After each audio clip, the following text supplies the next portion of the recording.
Your Excellencies, distinguished leaders, ambassadors for peace, dear ILC participants. Welcome to the opening session of the International Leadership Conference on the theme Opportunity and Hope at a Time of Global Crisis, Interdependence, Mutual Prosperity, and Universal Values. This conference is part of the centenary celebrations of our founders, Reverend Dr. Sun Myung Moon and his wife, Dr. Hak Jahan Moon, and on the occasion of the 15-year anniversary of the Universal Peace Federation. It is both an honor and a great pleasure to open this conference, which is attended online by many thousands of participants from around the world. We are very happy for the opportunity to organize this event in close cooperation between Africa, Europe, and the Middle East regions. In keeping with our conference theme of opportunity and hope, we have entitled this opening session, The World in Crisis, New Horizons for the Relations between Africa and Europe. The 9 webinars in the next 3 days will feature prominent figures from our 3 regions, including former heads of state and government, parliamentarians, religious leaders, scholars, media professionals, and business leaders. We have with us in this opening session a panel of very distinguished speakers, which I will introduce in a moment. But first, following our tradition in UPF, we want to begin this 3-day gathering with an interfaith prayer for peace. And I will ask 2 religious leaders to offer an invocation. Bishop Japheth Ndarchang is the national president of Arewa Pastors Forum for Peace, which is the coalition of pastors of various denominations in northern Nigeria. And Bishop Ndarchang, we are turning to you. Please offer your prayer. Let's pray. Most high and gracious God who created the heaven and the earth and gave it to us, we ask that you take total control over this meeting and that it will yield forth fruits as we watch toward a new horizon that will bring peace and usher peace onto this earth. Thank you, because out of this leadership meeting, we will get ideas on how to resolve crisis within the world. As you are the Prince of Peace, we ask that you take total control. In Jesus' name, I pray. Amen. Thank you. Thank you, Bishop, for your moving prayer. And now I will ask our respected leader representing Islam, Mrs. Asma Kuftaro, a native of Syria, living in the United Arab Emirates. Mrs. Kuftaro is actively involved in interfaith activities and works with the UN as a consultant on gender equality. She established the Syrian Islamic Forum to promote women's and children's rights and dialogue and peace in her country.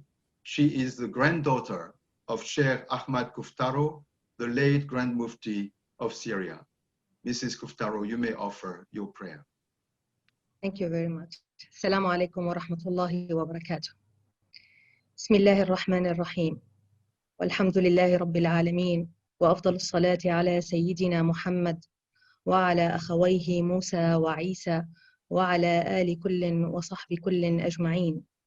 قال الله تعالى في قرآن الكريم: بسم الله الرحمن الرحيم ولا تستوي الحسنة ولا السيئة ادفع بالتي هي أحسن فإذا الذي بينك وبينه عداوة كأنه ولي حميم. صدق الله العظيم.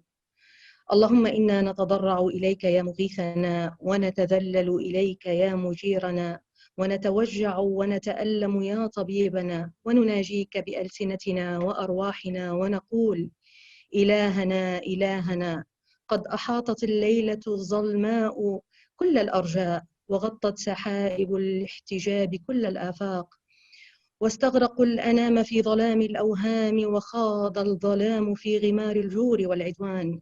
ما أرى إلا وميض النار الحامية المتسعرة من الهاوية وما أسمع إلا صوت الرعود المدمدم من الآلات الملتهبة الطاغية وكل إقليم ينادي بلسان الخافية: ما أغنى عني مالية، هلك عني سلطانيه، قد خبت يا إلهي مصابيح الهدى، وتسعرت نار الجوى، وشاعت العداوة والبغضاء، وذاعت الضغينة والشحناء على وجه الغبراء.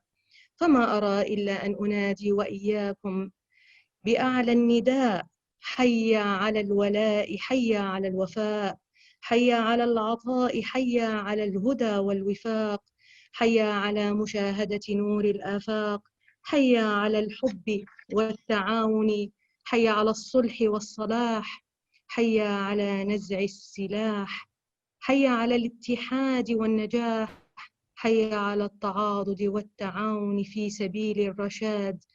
يا الله، هؤلاء المظلومون يفدون كل الخلق بالنفوس والأرواح، في كل قطر بكل سرور وانشراح.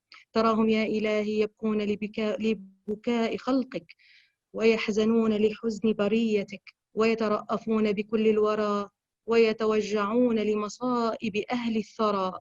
رب أنبت أباهر الفلاح في جناحهم، حتى يطيروا إلى أرواح أوج نجاحهم، وأشدد أزرهم في خدمة خلقك، وقوي ظهورهم في عبودية عتبة قدسك. إنك أنت الكريم، إنك أنت الرحيم، لا إله إلا أنت الرحمن الرؤوف القديم. اللهم إنا ندعوك باسم السلام، وأنت السلام، أن تحول قلوبنا وأعمالنا إلى كل سلام. اللهم آمين آمين آمين. Thank you deeply, Mrs. Kuftaro, for your moving and sincere prayer. We really thank you very much for coming here with us. Now is the time to ask our two chairmen of UPF Europe and the Middle East and UPF Africa to give us welcoming remarks.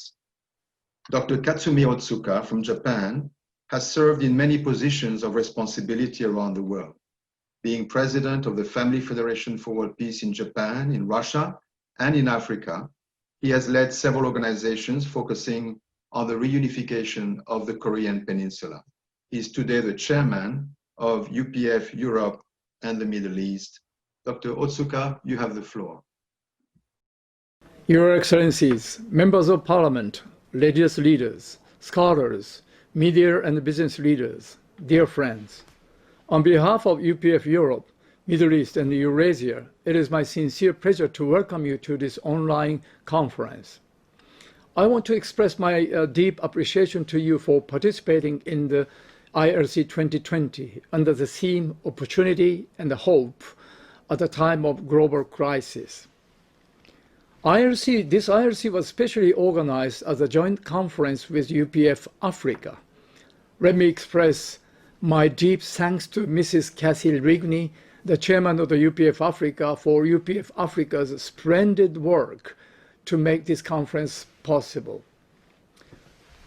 As we all know, the UPF was founded by late Reverend Dr. Sam Myung Moon and his wife Dr. Hak Jahan Moon, with a vision to organize Global Council of Leaders.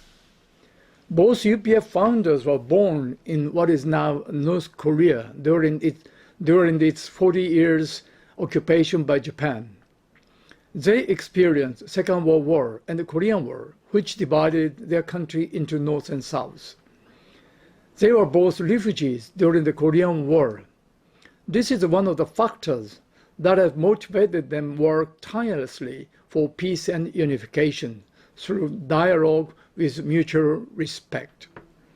This year marks the 70 years anniversary of the outbreak of Korean War. Peace is about universal hope. The world, however, has been suffering under the yoke of many problems. The COVID-19 pandemic is currently the biggest threat of the world. The major task we are facing at this moment is how to cooperate to overcome the COVID-19 crisis. The title of this ILC is truly very meaningful in that regard. The UPF recently set up within itself 6 new associations in order to make its work more effective.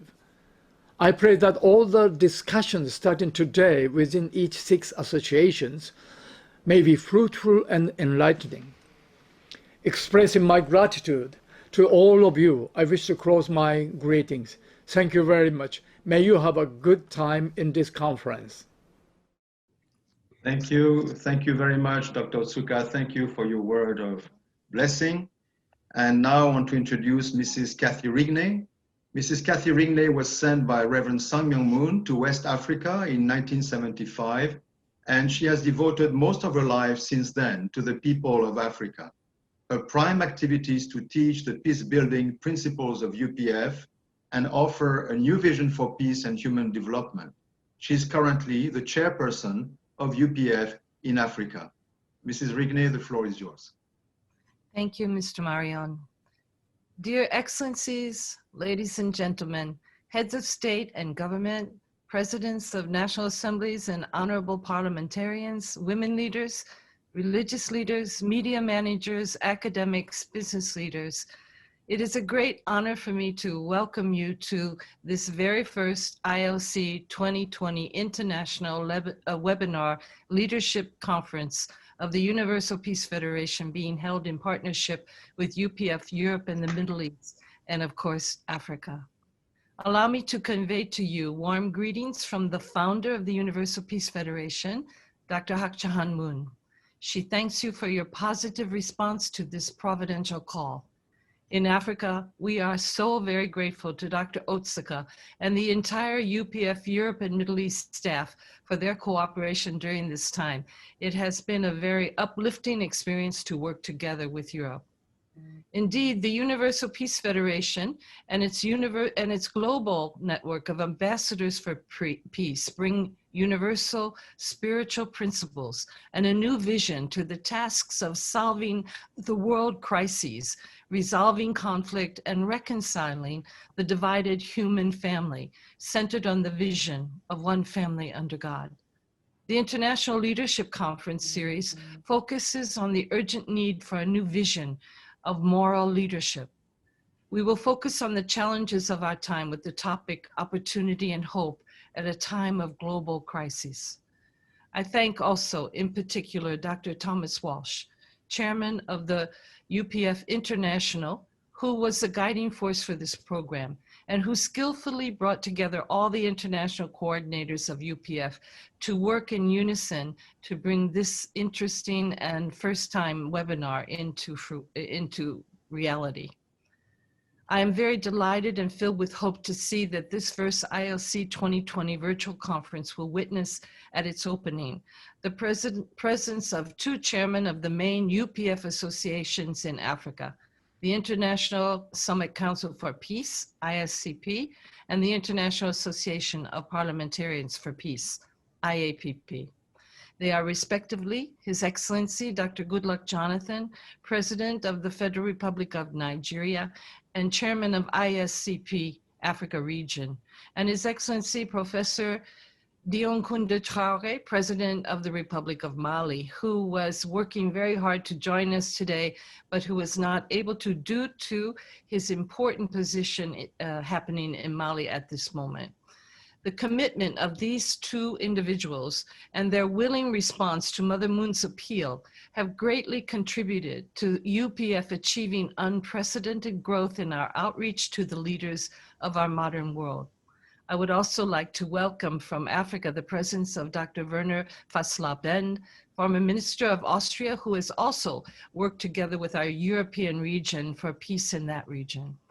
This online conference, ILC 2020, will serve as a framework for a collective moral leap and a global mobilization of human consciousness in order to respond to the world's diverse areas of confusion and conflict, and to support global initiatives and programs for the promotion of a worldwide effort to build trust and understanding as we work towards interdependence, mutual prosperity, and universal values centered on the Creator. I have no doubt this ILC webinar will open the door to a broader understanding of the founder of UPF, Dr. Hak Ja Han Moon's vision of peace and human development.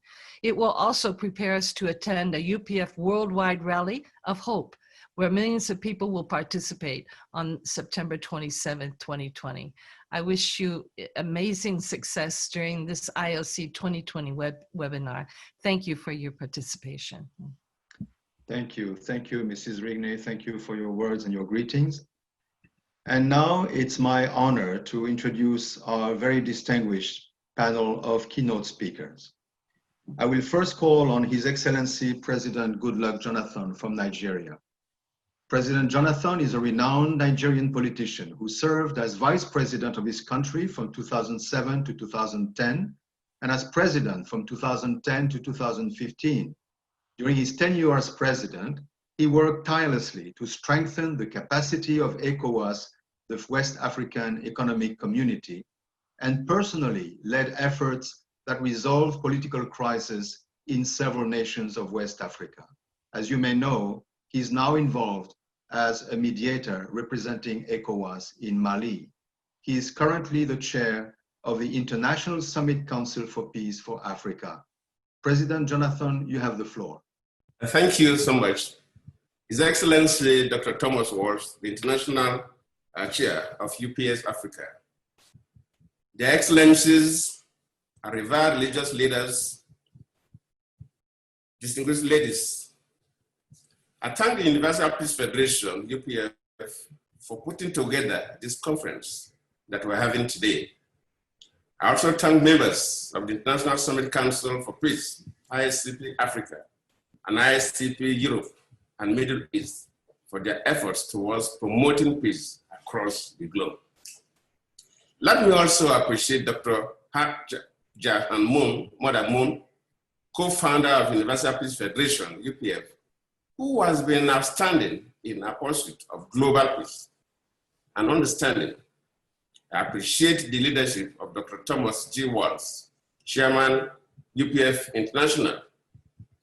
Let me specifically convey the greetings of His Excellency President Olusegun Obasanjo, the former president of Nigeria, who was to join us in this conversation, but took ill a few days ago. His spirit is with us. I am delighted that we are all here to share our thoughts on issues of a great significance to all of us and the whole world.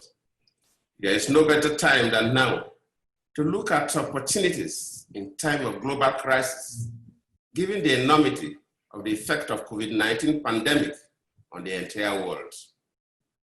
There was indeed initial confusion as a result of the spread of the coronavirus disease and its attendant death because of its novel nature. However, countries gradually took their time to work out local solutions to a disease that neither has a known cure nor vaccine yet. Nevertheless, many months after the outbreak of the disease, which has so far left the world with a number of deaths and of course so many victims, about 19 million recoveries, however, and over 90 deaths as of today. The inherent opportunities and hopes are not far-fetched. But before going into some of the opportunities and hopes that this global crisis has offered the world, it's important to highlight some values that became manifest during this COVID-19 period and the need for leadership of at different levels to maintain and further develop them post-crisis. That way, the human race could experience a new life going forward. Here are some of these values: sacrifice. In practically all parts of the world, the first thing that was common to many countries was the willingness of people generally to make sacrifices in the fight against the disease. This included the frontline health workers, many of who lost their lives in their struggle to save others. The message of hope from this gesture could not have been lost on anyone and must not be lost at the COVID-19 stations. The next is solidarity. In what was not common in a fast degenerating world, the extent of solidarity displayed among the people of the world, especially of different colors, race, and creed, was humbling, despite the fact that the first wave of the disease was in its most active stage. People extended love to one another, offering all manners of help, from food items to hygiene kits, medical equipment, and of course, as well as education on how to stay safe by observing the safety protocols. In the quest for a new world, that models should be embraced for good. Capacity for organization. In many rare moments, people across the world showed impressive capacity for organizational skills in the manner that items were moved from house to house and camp to camp just to survive the ugly phase of COVID-19. This is an experience that can be borrowed and put into our everyday lives as we move into post-COVID-19. Creative solutions. Dealing with a rather deadly disease with no known drugs or vaccine was not a child's play. Interestingly, some of the figures that have not been accounted for fall in the category of those who fought and defeated the disease on their own and from their homes. Although the number of those who died at home, especially here in Africa, is not known, majority actually survived without visiting hospitals. Also, many people devise all manners of gadgets and equipment suitable for combating virus and bacterial diseases generally, particularly for disinfecting the environment. Besides, hotels, restaurants, places of worship, gyms, and recreational centers, amongst others, have also come up with homemade solutions on how to manage crowds and keep people safe. This speaks to the capacity of people to rise to any challenge. It offers hope. Identifying opportunities. This is one of the most instructive fallouts of the COVID-19 pandemic. Many people use the period to discover opportunities that either increase their finances or skill set.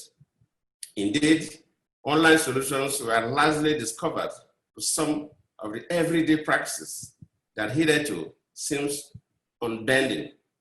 People are now holding virtual meetings, Zoom parties, and the in thing everywhere now is the Zoom conference, while many new online jobs have also come on stream.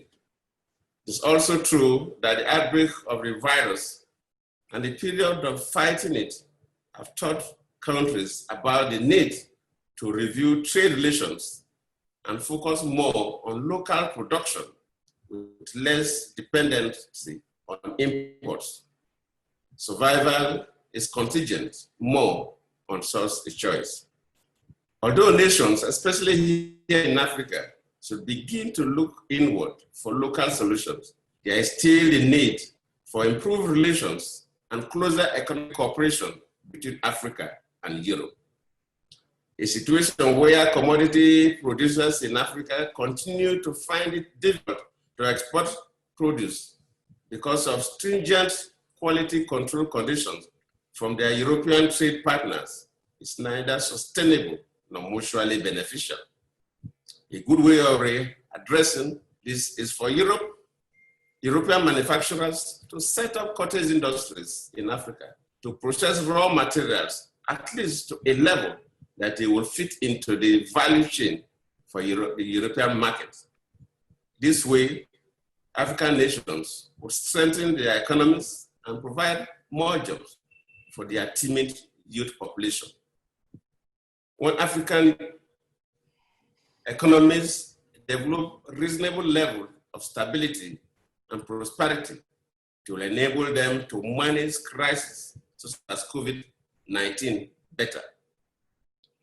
The most important, however, is the need for all countries to up their medical game.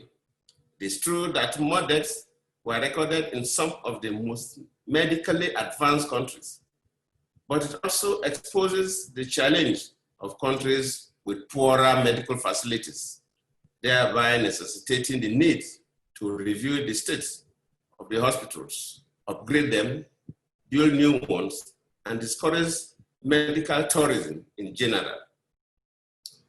In conclusion, the passing of some of our loved ones remains painful and in most cases avoidable. This is why the lesson from the COVID-19 experience cannot be whisked away, certainly not with its attendant opportunities and the hopes for a better tomorrow that are offered. Africa and the world should therefore rise from their complacent corners and embrace the challenge, hope, and opportunities of a new start that COVID-19 has offered. We should do that with a collective resolve that never again shall the world get caught unprepared for any eventuality like COVID-19.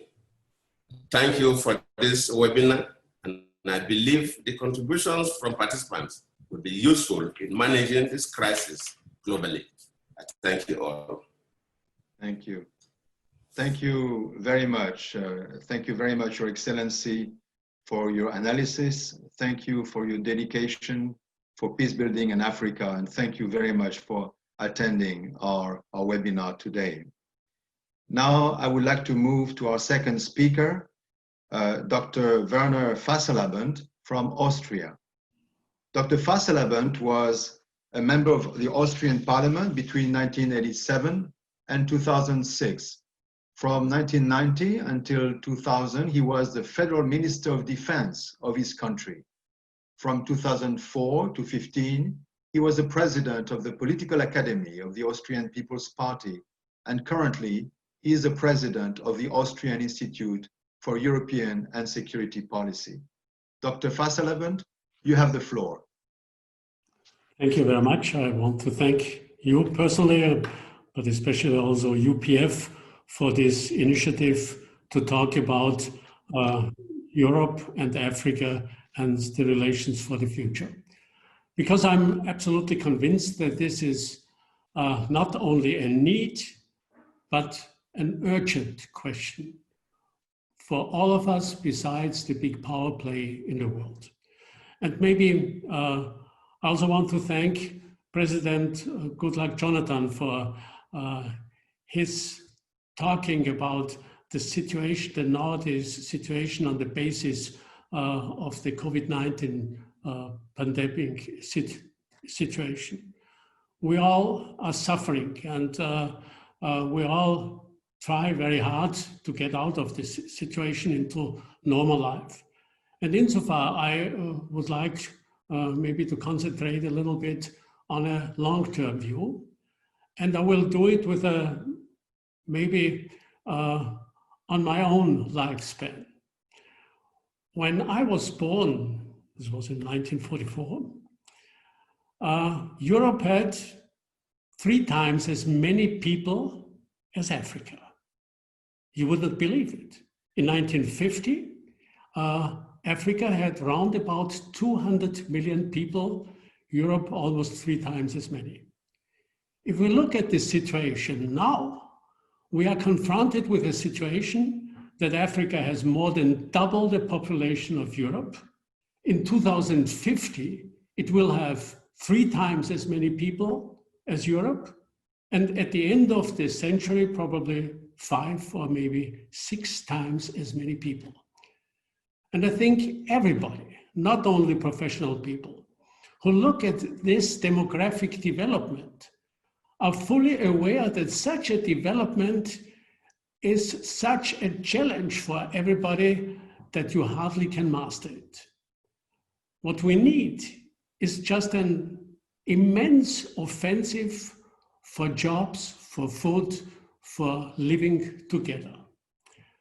And if we now look at the capabilities in Europe and in Africa, and if we look at the programs we were working on and we should be working on in the future, I would say they make the following analysis. Europe and Africa had very good agreement, the so-called Cotonou Agreement in the past. It's a splendid paper. But if I would like to criticize it, I would say the paper and the words in the paper are much better than the realization, than reality that came out. And so far, I'm absolutely convinced that it is necessary to shape a new basis for this cooperation between the two continents. They are so close to each other. They have so many links, cultural links, geographic links, economic links, links by language, and. And what I see that it is necessary just to put them together in order to master the situation. An advantage for Africa and also an advantage for Europe. Because no single government can really create enough jobs for the people, for millions and millions of people that come out and need a job almost every day. But together, we can shape a situation at least to increase the possibilities for people, to feed all the people. And so far, what I'm thinking is we do not need so much or so many new papers, strategic papers, but realization teams for those papers. Put together the best young people from African countries and from European countries, and also experienced people from Africa and from Europe. Put them together and try to find solutions in order to fill in this enormous infrastructure gap the continent still has in Africa. And shape the conditions, on the other hand, also for peace and security. Because we have to be aware that economic increase, economic growth is only possible on the basis of stability, of peace and stability on the one hand, and good governance on the other hand. People are only ready to invest in some place if they are secure that there will be no war. And they are only ready to invest if they are sure that also the legal frame will be capable enough to secure their own income and the outcome of their business. And insofar, I think we should concentrate on those three priorities: economic growth, peace and stability, and governance on the basis of the rule of law. And we should put together our best people from African countries. I know so many highly intelligent and also well-educated people in African states, and on the other side also in Europe. And if I think also how many former business manager, diplomats, politicians we do have with quite some experience, and we put them together, I think we can establish something that really can work out within a few years, a good program. Because we should not be interested just in infrastructure by such. Infrastructure in Africa must not be just an infrastructure to exploit the natural resources of the continent. It must be an infrastructure that is the basis for developing industrial and agricultural structures for the country, able to provide enough jobs for the young people. And if we do that, I'm absolutely sure that we can increase the situation within a few years. And insofar, I'm absolutely convinced that this initiative from UPF is not only a valuable contribution, but it should be the starting point for a whole row of contacts between the continent.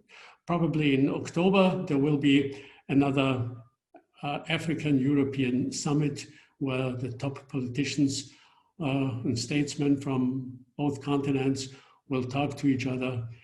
The danger that I see is always that they will agree on a strategy on paper.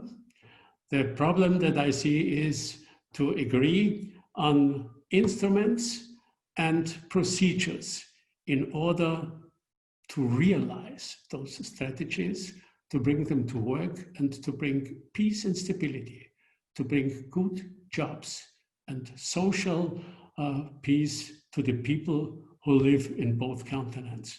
We will need it. And therefore, once again, a big thanks to UPF for this initiative. Thank you. Thank you very much. Thank you, Dr. Fasalaban, for your insightful and very interesting presentation. We are very grateful again for your coming to attend our opening session here in our International Leadership Conference. Due to the current political situation in Mali, as Mrs. Rigney shared, our third speaker, His Excellency President Traoré, had to finally decline his participation last night, and we are expecting him to send a video message to our conference that will be shown in the next sessions. I would like to thank once more time our two keynote speakers who set the tone for this conference with their deep analysis, their insights, their vision, and we are very deeply grateful again to both of you for you committing your precious time to attend this conference. Thank you very much, President Jonathan and Dr. Fasalaban. Now, I want to come to the second and the last part of this session by introducing the vision and activities of UPF, which is, as you know, celebrating its 50-year anniversary. We cannot do justice to the great variety and dimension of UPF activities in one video, but I hope you will get a deeper insight. Let's watch the video on UPF.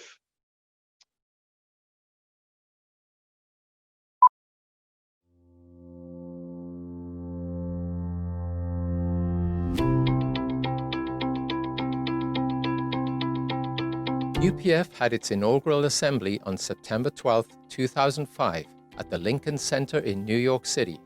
Reverend Sun Myung Moon delivered the keynote address. In closing, I ask you to devote your best efforts for the development and the success of the Universal Peace Federation. Thank you. Thank you.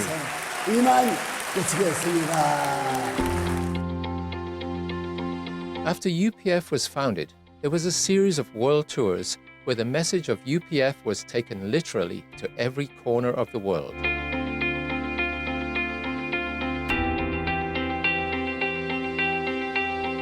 That it is time for all nations and religions to break down their barriers. Through this, the era of one family under God will arrive and last forever.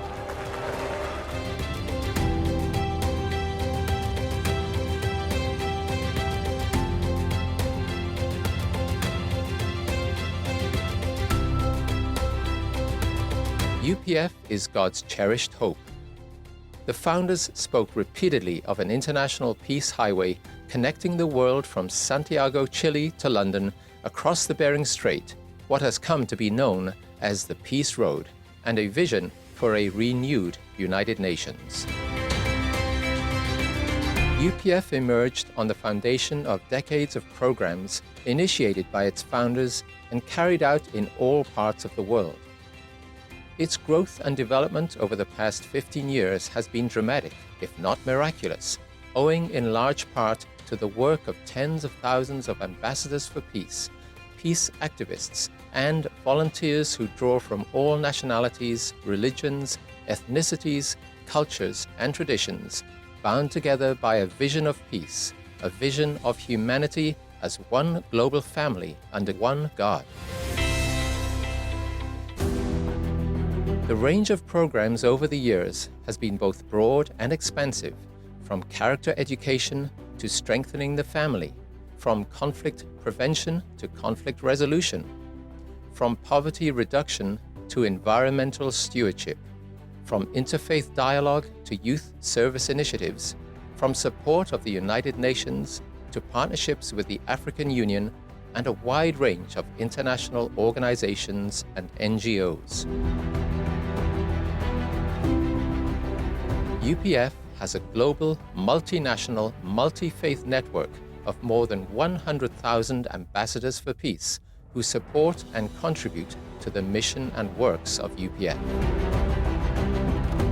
UPF's highest award, the Leadership and Good Governance Award, has been given to distinguished leaders the world over.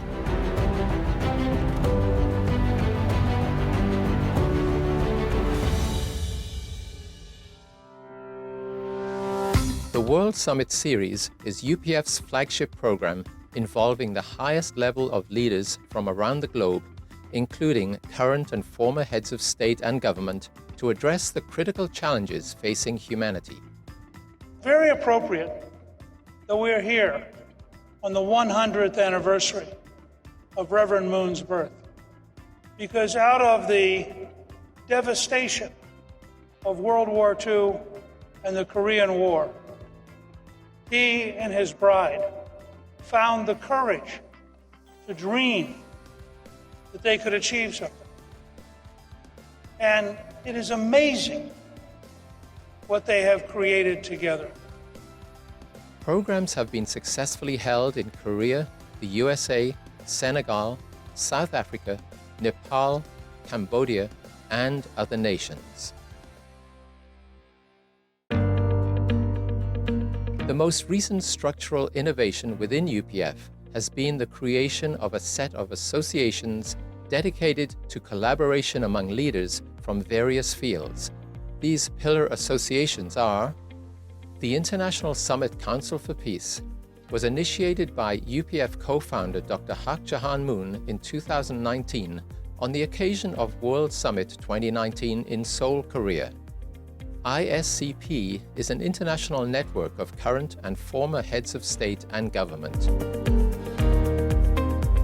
The International Association of First Ladies, IAFLP, a project of the ISCP, affirms and uplifts the unique role of First Ladies in contributing to peace and development. IAFLP brings together current and former First Ladies from throughout the world, drawing upon their experience and wisdom as women leaders and as role models who serve their countries in significant ways. The International Association of Parliamentarians for Peace, IAPP, is a worldwide association of parliamentarians which provides a forum to bring their experience and wisdom to bear in the search for solutions to our world's problems. UPF maintains that any successful strategy for peace must take into account the spiritual dimension of our human identity, experience, and interactions. Based on this worldview, UPF initiated the Interreligious Association for Peace and Development, IAPD. The International Media Association for Peace, IMAP, represents a worldwide professional network of journalists who support a socially responsible and moral media. IMAP recognizes the vital role that journalists play in providing objective reporting to foster an informed citizenship. The International Association of Academicians for Peace, IAAP, is a global interdisciplinary academic initiative aimed at contributing toward the realization of a world of lasting peace. IAAP is dedicated to building professional networks for academicians to foster a world of peace. The International Association for Peace and Economic Development, IAED, affirms the role of businesses, business leaders, and investors to make the world a better place.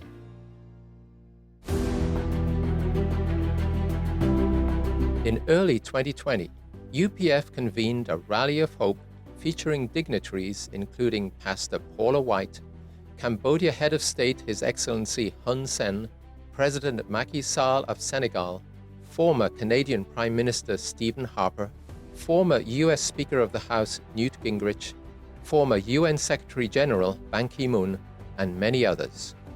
I believe that the Universal Peace Federation and its broad set of partnerships in the realms of politics, religion, academia, media, economy, arts, women and youth serve as a good model. I believe the Universal Peace Federation will become a cornerstone to build lasting peace around the world and a heavenly unified Korea based on interdependence, mutual prosperity, and universal values.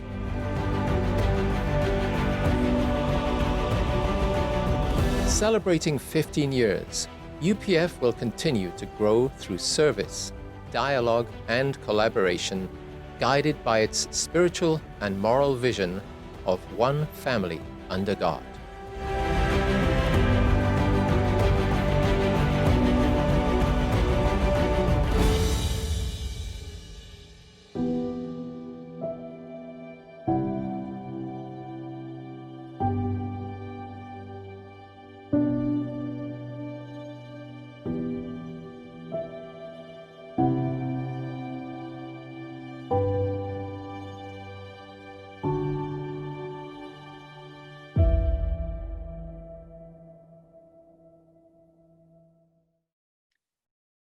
I want to thank, after this impressive video, all those who have contributed to these 15 years, and they are people from all different backgrounds, different faith, different ethnic background, different religious and nationalities.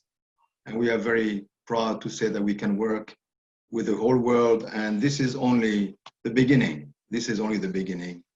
I think UPF has a great future. So this is a time now for me to introduce a man who has been moving and guiding this worldwide organization during these last 15 years with great wisdom, vision, and perseverance. And that person is Dr.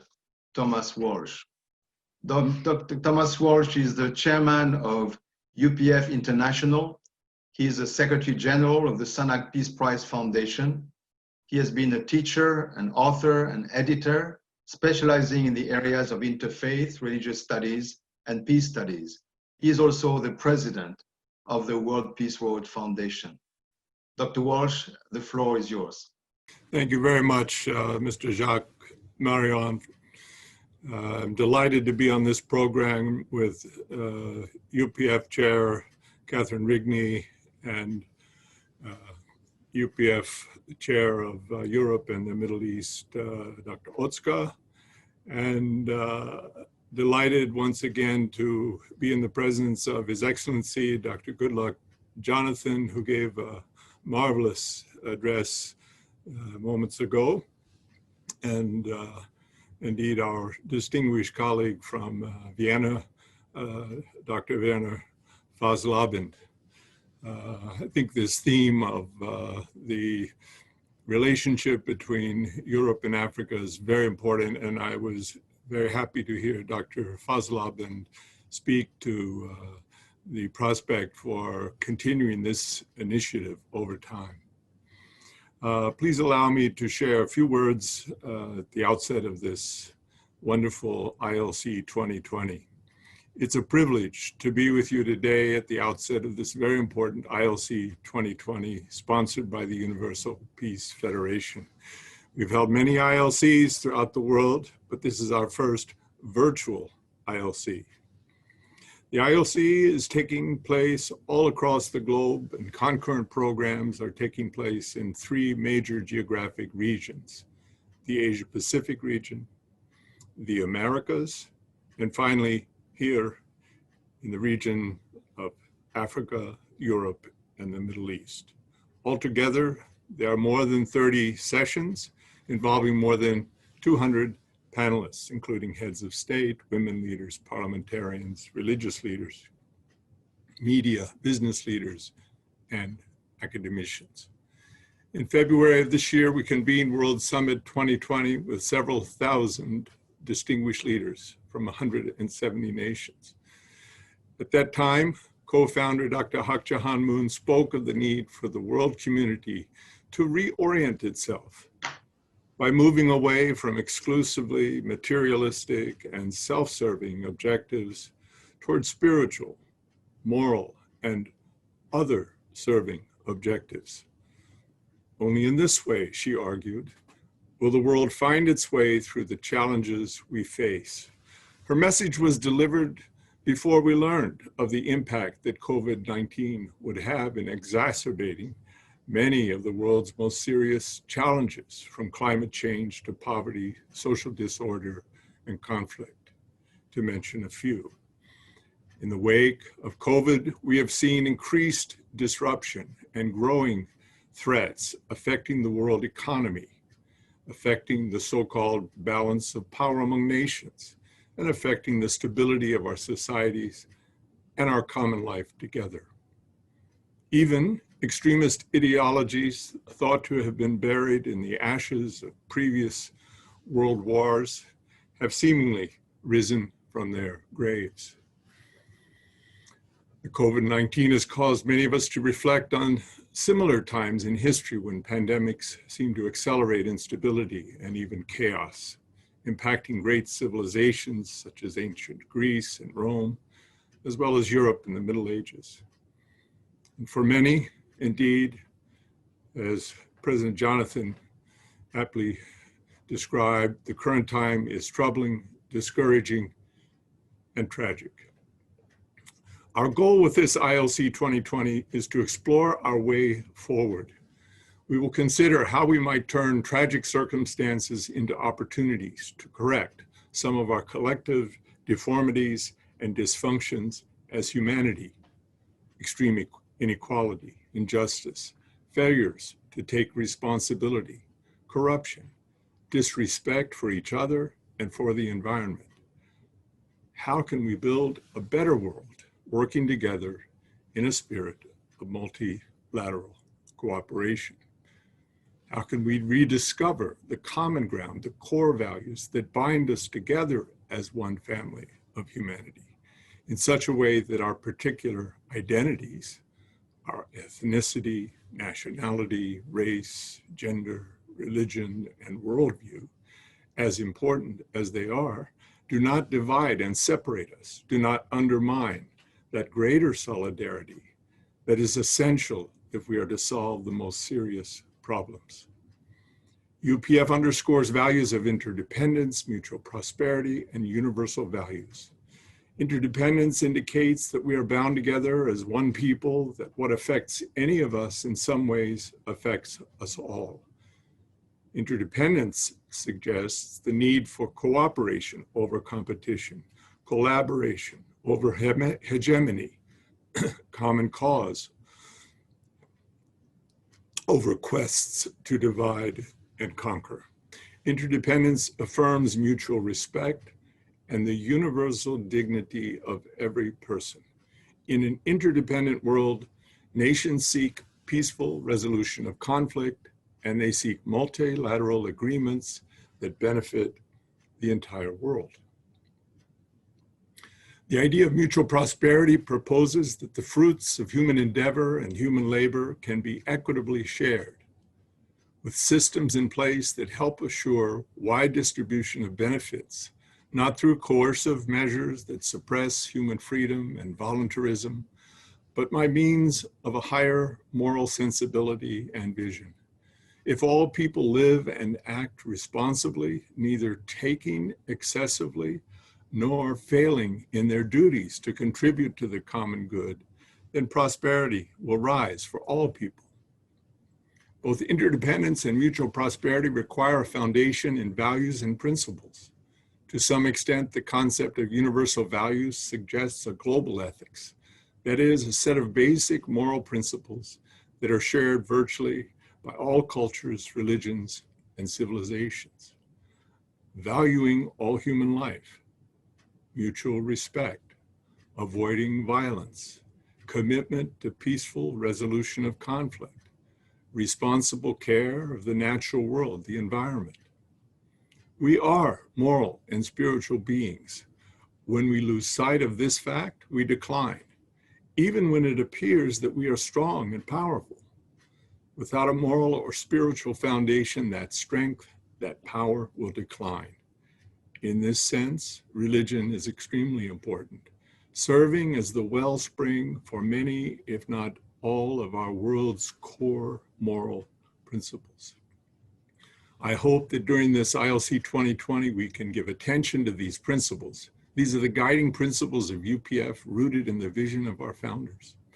Our deliberations, and most importantly, your insights and recommendations, as we've already seen today, can give hope to this world at this very critical time. Moreover, your interventions here may point the way forward toward a brighter future, a future that we all seek and long for. In closing, I want to say how proud I am to work with such wonderful friends and colleagues in the UPF family. I also want to add a word of deep appreciation to Dr. Hak Ja Han Moon, whose leadership, guidance, and vision made not only this ILC 2020 possible, but the entire work of UPF possible, together, of course, with her beloved husband, Reverend Sun Myung Moon. UPF was launched 15 years ago in 2005. On the one hand, seems to be in the distant past, and on the other hand, it seems like yesterday. We lived in a very different world when Father and Mother Moon took the lead in founding UPF and carrying its message to the far corners of the earth, north, south, east, and west. Its growth and development have been nothing short of miraculous. It has a mighty wind at its back that derives from more than human effort or human intelligence. You may call it a zeitgeist or a Holy Spirit, but in any case, it is at play. We feel the guidance and the blessing of heaven, and we pray that we can remain faithful to the founding vision, acting always in service to the world and to the ideal of creating a world of universal peace, one family under God. Thank you very much. Thank you, Dr. Walsh. Thank you very much for your very informative and also very important presentation covering UPF vision and activities. Thank you very much, Dr. Walsh, and thank you for your work at the helm of the Universal Peace Federation for all these 15 years. Thank you, and for many more years to come, we hope. Now, I would like to pay attention. I would like you to pay attention to the message given by our UPF founder, Dr. Hak Ja Han Moon. This message was given 1 month ago at the online Rally of Hope, which featured current and former heads of state and other prominent leaders from around the world who shared with millions of viewers their perspectives on peace in the post-COVID world. Dr. Moon recently wrote her memoirs, and I think they will be shown here briefly, with the title Mother of Peace, in which she tells of her incredible life that led her from the North Korean village where she was born under occupation and war to building a worldwide movement for peace together with her husband, Dr. Sun Myung Moon. And I hope that you can read this book, which is now being translated in many languages. Thank you. So let's now listen to the UPF founder's message given at the Rally of Hope 1 month ago and in front of many, many millions of people. Respected heads of states, prime ministers, and high office holders, respected religious leaders, excellencies, and dignitaries from around the world, in particular, at the time when various challenges are facing today's world, heads of state who are working tremendously to take care of the health and well-being of citizens around the world. And this challenging time, our wish remains the same. Through interdependence, mutual prosperity, and universal values, we wish to realize one family of humanity under the Heavenly Parent. This remains our earnest desire. However, when we look at human history, until now, human history has been a sad one of continuous conflict. Even now around the world, conflicts are happening everywhere. Why is it that at this time it is difficult to see a future filled with hope? Originally, the Creator had a dream. Heavenly Parent wished to realize the ideal of the kingdom of heaven on earth together with his beloved children. However, we speak of interdependence, mutual prosperity, and universal values. The realization of a unified community of humanity under the Heavenly Parent. As long as Heavenly Parent remains the center of any community or family or society, all problems can be solved. However, in today's world, we can see that nationalism, selfishness are rampant. These are characteristics that are far from heaven's wish. Our earthly life is limited. How can we live a heavenly life while on this earth? The primary duty is to lead heavenly lives on this earth in preparation to the eternal life in the spirit world. At this moment, an incredible number of casualties has been arising because of COVID-19 and due to natural calamities and also floods. Incredible numbers of casualties and also displaced civilians has occurred. What do you think when you see these terrible calamities? Heaven, God, the Creator, is love. God is our parent. The parent cannot see the children dying and suffering. As a parent, how painful must God's heart be to see his beloved children suffer? We, from this moment, let us really repent on our knees for our shortcomings and really render glory unto heaven.